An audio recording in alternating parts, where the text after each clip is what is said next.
It's time for Lefties Losing It. We have an update on one of our favourite Trump deranged celebrities. Though these days Rosie O'Donnell is only famous for emoting incoherently on TikTok about Trump and her fevered dreams about living in a fascist dictatorship. And it seems those fevered dreams have seen Rosie flee the US for Ireland. Yes, Ireland. Funny how these people never flee to a non-white, non-Christian country. They're not fleeing to Afghanistan or Zimbabwe or Guatemala. Moved here on January 15th, and it's been pretty wonderful, I have to say. Never someone who thought I would move to another country. That's what I decided would be the best for myself and my 12-year-old child. I miss my other kids. I miss my friends. I miss many things about life there at home. And I'm trying to find a home here in this beautiful country. And when, it is safe for all citizens to have equal rights there in America, that's when we will consider coming back. Oh yes, she looks positively ecstatic there, so happy, it's almost contagious, like that cold sore that was on her mouth the last time she featured on Lefties. Exactly what rights is she being deprived of in the US? What rights does she no longer have? And is she aware that Ireland is a pretty socially conservative country? Abortion is only available on demand up to 12 weeks. That's more restrictive than the abortion laws in Mississippi, Rosie. Now let's go to Rosie's old show. She was a View co-host for several years, and as we well know, the level of weapon-grade crazy on that program has not changed. And the Lefties Losing It aren't just the hosts, but also the guests. Watch here as supposed moderate Democrat Senator Elisa Slotkin says that her fellow countrymen, the majority of them, are dumb, overgrown teenagers whose brains haven't fully formed. Gosh, I wonder why the Dems are unelectable. We're still pretty young for a country. These are our like our angry teenage years, right? We are going through this push and pull where we're happy, we're sad, we want this, we want that. And what do you do when you have a teenager who's threatening themselves and others? You just try to get them through this period alive so that their brain can fully form and you can come back to kind of what Are a you country. talking about Trump? No, I'm talking about our country. We're pendulum swinging. We're pendulum swinging. And so for me, I think that I don't think there's a single American who feels like this is normal. Oh dear, when even leftists like Van Jones are telling you to stop insulting the country with your absurd characterizations, then perhaps you should reconsider the invitation to appear on The View and reflect on why your party is in crisis. Let's hear from Van Jones. Look, man, we're screwed. I mean, we don't know. No, Democrats don't know what to do. This is a nightmare. Listen, the Democratic Party is going through a massive set of internal crises. You have a party that got trapped two ways. One, defending a broken status quo that nobody likes because they thought that Donald Trump was going to make it worse. But when you're defending the status quo, you're going to lose. And then offending most people in the country, calling everybody sexist and racist and transphobic and every other name, and then saying, please follow us. Yeah. Now let's meet some straight young ladies who claim to be trans gay men. So these ladies were born ladies, they present as female, they like men, but they are somehow queer? Trans gay men. Yeah, but we're femme presenting, so we were just shouting it. We were shouting that we were trans gay men because we are. Trans gay men! What is a trans gay man? Biologically female, but we're trans men and we're gay. We like guys. Do you have gender dysphoria? Yes, heavily. But you're still femme presenting? Yeah, I still femme present. I find it comfortable, but at the same time, it does get hard when I can't look mask. So do you identify as gay or queer? As queer. I think they identify as insufferable attention seekers. Joining me now is political commentator and former senior advisor to RFK Jr., Link Lauren. Link, Let's start with Dylan Mulvaney. He's back on The View, back all over social media, and with a new book to promote. I've got to ask, have you ordered your copy yet? Great to be back with you, Rita. No, I have not ordered a copy of the book. I don't think I will be ordering a copy of the book. I don't know why Dylan Mulvaney needs a memoir, right? You're under 30, we're about the same age. Dylan Mulvaney put on a wig and a dress and suddenly wants to play the victim for fame and fortune. Unless you are Anne Frank or Malala or someone who has gone through a harrowing experience, we do not need a memoir from you if you are still a child. Well, this is the thing. How much insight are we going to get, and how much do we want? Dylan was on The View yesterday, I think it was. We played some footage of that. And really what was more interesting than Dylan Mulvaney's appearance was Whoopi Goldberg going on this bizarre tirade about why men should be able to compete in women's sport, and no female athlete could possibly have a problem with that. I've got to say, Link, even Dylan Mulvaney looked bemused by Whoopi Goldberg's rant. Absolutely. I mean, having an intellectual conversation with Whoopi Goldberg is like taking driver's ed from Stevie Wonder. It's something you don't want to do. I also just found out Whoopi Goldberg is not transgender herself. I thought for the longest time she was. I think Dylan going on The View is also perfect because it's the one it's the one room where Dylan is actually the most feminine person if you look at the panel of The View. So yeah, Dylan was befuddled, but about 80% of Americans, they do not want men in women's sports, right? This is an 80-20 issue here in the United States, so we're on the side of common sense. Dylan Mulvaney calls all of us extremists because we want common sense. We're in the middle, we're fair, we're balanced. We're looking at Dylan Mulvaney and Whoopi Goldberg thinking, you guys are the extremists for wanting men in women's sports and women's locker rooms. Well, they were almost shocked that Gavin Newsom, the Democrat governor of California, said that it's unfair to have men's bodies in women's sports. So when Gavin Newsom is too right-wing for you, perhaps you've got some issues there. And the Democrats, well, when they're not busy calling most of the country racist or sexist or transphobic, they're on social media, Link, making absolute fools of themselves. So many examples. I'm just going to show a couple here because we don't have all day. Let's have a look at some of Jasmine Crockett's work. Yeah, they tried to rig the game, but you can't fake influence. Hey, I'm tripping, I'm sliding, I'm riding through the back like, must have on a beat, bro. And here's another Democrat. This one's old enough to know better. She's 82 years old. This is Rosie O'Donnell. She just posted this on TikTok.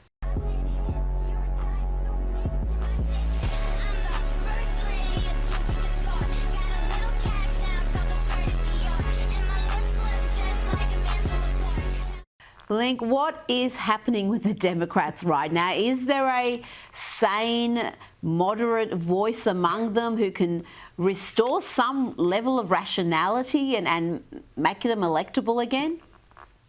The Democrats in D.C., they do not want to work. They want to sing and dance and break into chorus on the House floor. They think they're in the show Glee or High School Musical. They do not want to work at all. Why don't you guys go to work for your constituents? You're posting these dancing videos. They don't want to work. They want to twerk. That's what's happening in Washington, D.C. But they're also in a deficit with young men. The Democratic Party here in the States, they're really at a deficit with young men. I don't know what's going on with Jasmine Crockett or Congresswoman DeLauro, but how is that going to help you with young men? I mean, this woman is 82 years old. She looks like Grisabella from Cats. Young men aren't really resonating with that image the Democratic Party is putting forward. Well, no, because they portray young men as the enemy. They talk about how toxic masculinity is, and they really have made no effort to moderate those views at all. Meghan Markle, now I can't have you on the program and not get your thoughts on her new program. What would you call it? Lifestyle series, reality series, whatever it is. It's been mocked mercilessly online. It's critics, viewers, there's the parodies have started. Welcome to my home. Well, it's not my home, it's a set actually, but welcome to my set. You know, it's actually so funny that you keep calling me Meghan Markle. I'm Sussex now. And take these, and we're going to take them out of the box. Yes, took them out of the box, put them in some other packets, which seems to be Meghan's idea of cooking. This is just a terrible program, Link. What little of it I have seen has been mind-numbingly boring, lame. There's nothing really aspirational about it. You would think at least lifestyles of the rich and famous, you'd see some beautiful things, get some ideas about homewares. And no, it's not even aspirational. It's just inauthentic and just unlikable. Absolutely. I mean, Meghan Markle's show is so boring. It's also like this dystopian fever dream. Like, California is burning to the ground, but Meghan Markle, this ex-wannabe duchess, is traipsing around a rented mansion in a rented kitchen with her fake friends, baking donuts and making rainbow fruit platters, right? So this is supposed to be the woman of the people. What's also funny to me is that they couched this reality show as being her hanging out with her best friends. On the first episode, she has her makeup artist come over, right? This is staff. Meghan Markle is a fake kitchen. Yeah, it's a fake kitchen. They're fake friends. She's fake. She has no authenticity. And we're really in an era where people want authenticity. I want to see the real Meghan Markle. Why don't they do a reality show where Harry leaves the toilet seat up, she falls in and chases him through the mansion with her scrawny legs? That's the show I want to see. We've all heard the stories about Meghan Markle bullying staff at the palace. What about a show where Meghan Markle throws a cell phone at an assistant when she's minorly inconvenienced? Give us a real Meghan Markle show, but this fake, phony, contrived BS is not interesting to any of us. It's not. I would watch that if just Meghan's bullying her staff or having fights with Harry's family. That would be enthralling. I mean, that's why people watch The Real Housewives. That's why they watch The Kardashians, because there's plenty of ugly content in there mixed in with all the, you know, lifestyle aspirational stuff. Now, you did note that on this program, her idea of cooking is taking pretzels, I think it was, from one packet and shifting them to another packet. I mean, if you're not going to make them from scratch, what really is the point of the program?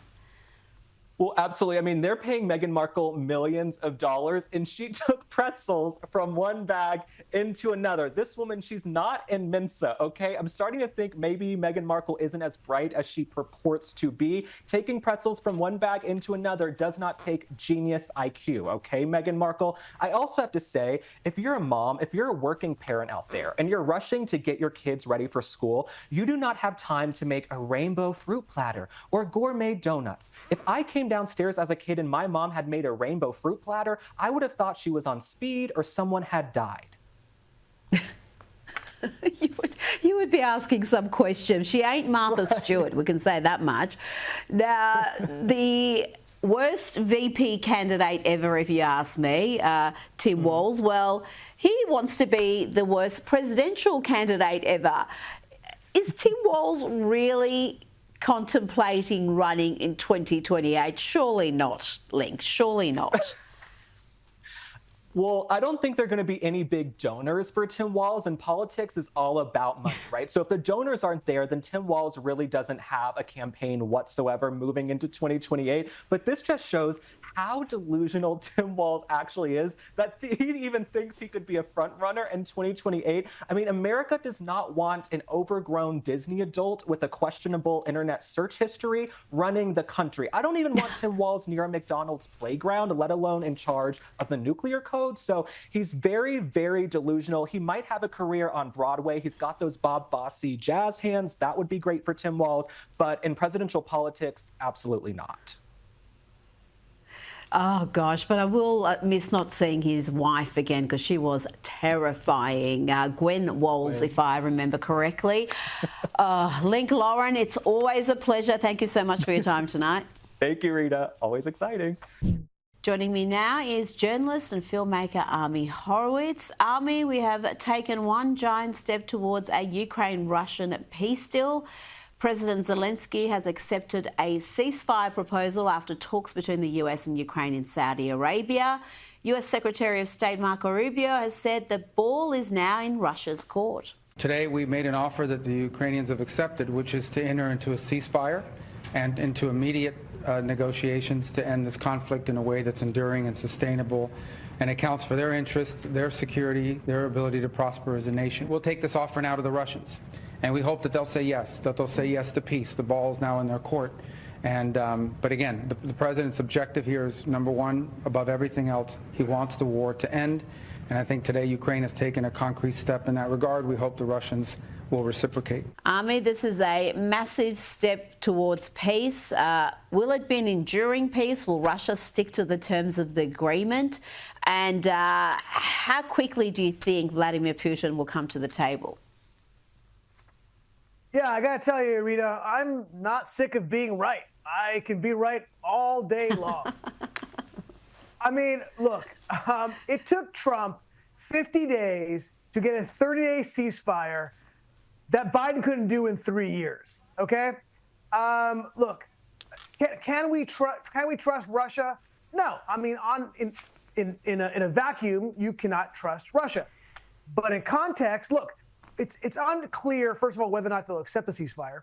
Second of all, if they do, whether or not they'll use it as a real ceasefire, negotiate for peace, or use it as a hudna, which is an Arabic term that Arabs, generally when Arabs do ceasefires, they are just, this goes back to Muhammad, they're just interregnums until they're able to have a strategic advantage. They begin the war all over again. So it's not clear. What is clear is that this is a negotiation with Trump and not Biden, right? Look, the rhetoric has changed. You can now see how this was all a master plan, a negotiating ploy to get to the point of where we are now and to move forward to an enduring peace. You can see the steps all coming together. The rhetoric has changed. The actions have changed. Trump, as we know, had an intelligence pause, a military aid pause. Now those things are all back, and now he's saying, hey, Russia, you better get in line. If you don't, we're going to have devastating sanctions. He's pivoted against Russia, which is exactly what he wasn't doing before, but now he's got Ukraine where he wants it. Now he's moving toward and targeting Russia. Let's also not forget something. It bears repeating. Putin invaded Ukraine during Obama. Putin invaded Ukraine during Biden. Who did not invade Ukraine during Trump? He's scared of Trump. And I think that's all going to lead toward, ultimately, a deal. Well, I think it's been reported that Donald Trump told him in his first term, if you invade Ukraine, I will bomb Moscow. And whether he would or not is not the question. Obviously, there was enough doubt in Vladimir Putin's mind to rethink that sort of behaviour. But this is why it's so maddening to hear these idiots who should know better describe President Trump as pro-Russia. He has been the most anti-Russia president we have seen. He has tried over and over again to diminish Russia's power, to diminish Europe's reliance on Russian energy, and yet he is characterised in this way. And the Democrats are still pushing their crazy Russian collusion theories, and they're doubling down, Army, on their support for characters that they should have nothing to do with. I'm going to talk here about Mahmoud Khalil. This is a man who's been behind some really awful protests at Columbia University, protests that have become violent, that have left Jewish students fearing for their safety. The Trump administration wants to deport him for these riots at Columbia, but the Democrats are doing all they can to stop the deportation. Congressman Rashida Tlaib even likened Khalil's treatment to fascism. She posted, "We have to fight back against fascism. This is a test case, and it couldn't be more important we stop this and bring him home. Mahmoud's rights are our rights. If they can illegally abduct him and shred his legal rights, they will never stop. Anyone this lawless administration disagrees with can be targeted." Army, tell me about this man and why ICE and the Trump administration want him out of the country. Yeah, in the words of Donald Trump, shalom, Mahmoud, goodbye. Look, Mahmoud, you play stupid games, you win stupid prizes. Let me tell you a little about this guy, Mahmoud Khalil, that the Democrats are lining up behind. This is a guy who is an active supporter of Hamas, right? Now, This is the guy. By the way, you showed Rashida Tlaib. Okay, she's a crazy. The Senate Democrats have lined up behind him. The Senate Democrats' official Twitter account said release Mahmoud Khalil, right? They can't get behind a 13-year-old with cancer, but they can line up behind this terrorist supporter? I mean, brah, this is why you lost the election. You're doubling down on crazy, on nuts, on extremism. Americans realize that. And by the way, I know they're trying to say, well, we don't like what he said, but it's legally baloney. This is all legal. The man is not a U.S. citizen. He's a green card holder. That's you're like in the ante room waiting to become a citizen, okay? You don't have the exact same rights that we do as U.S. citizens.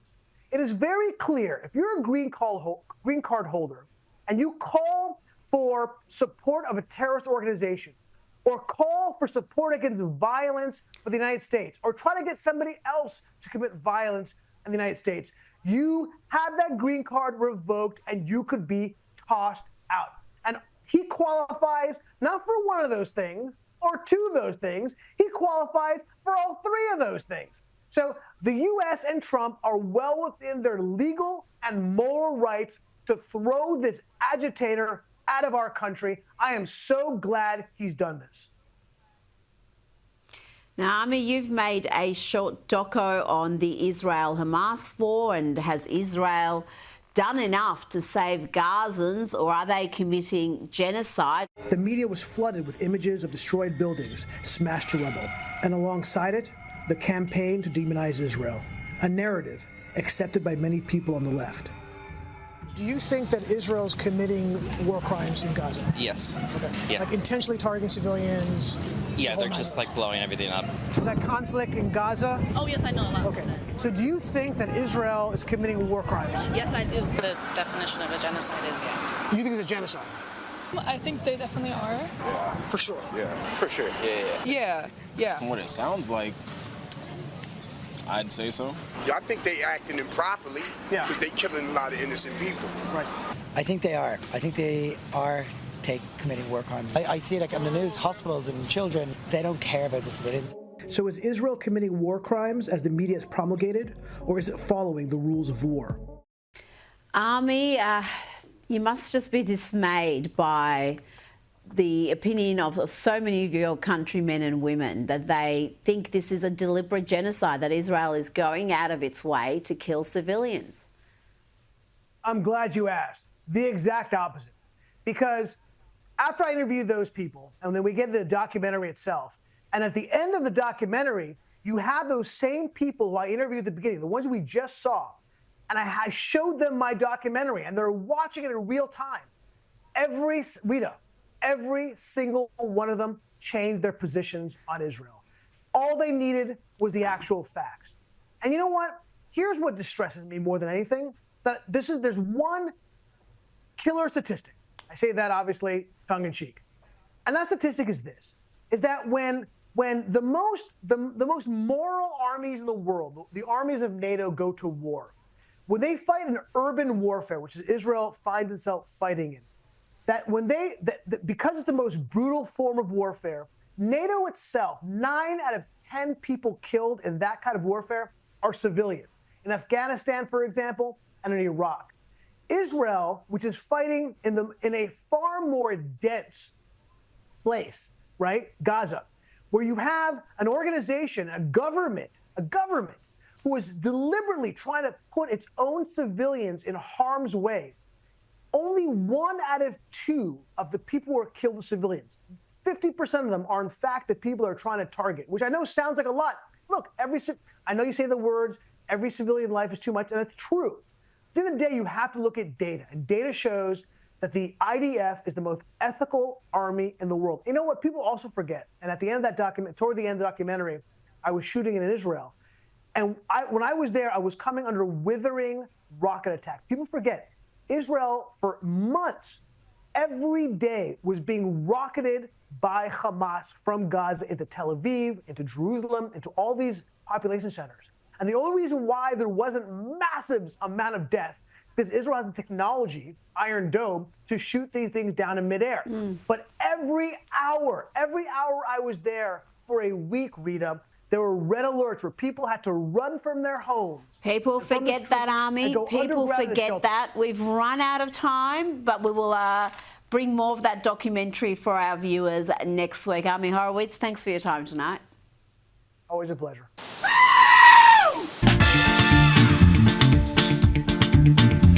Get woke, go broke. Ain't no joke. Get woke, go broke. You're so damn woke.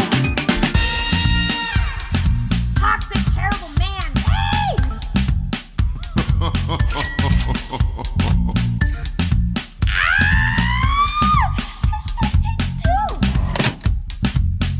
Go away now. The Oscars think they can go woke, but Hollywood will now go broke.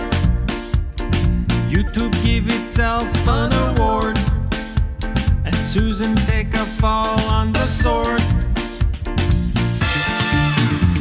Get woke, go broke. Ain't no joke. Get woke, go broke. You're so damn woke. Get woke, go broke. Ain't no joke. Get woke, go broke. You're so damn woke. Get woke, go broke. Ain't no joke. Get woke, go broke. You're so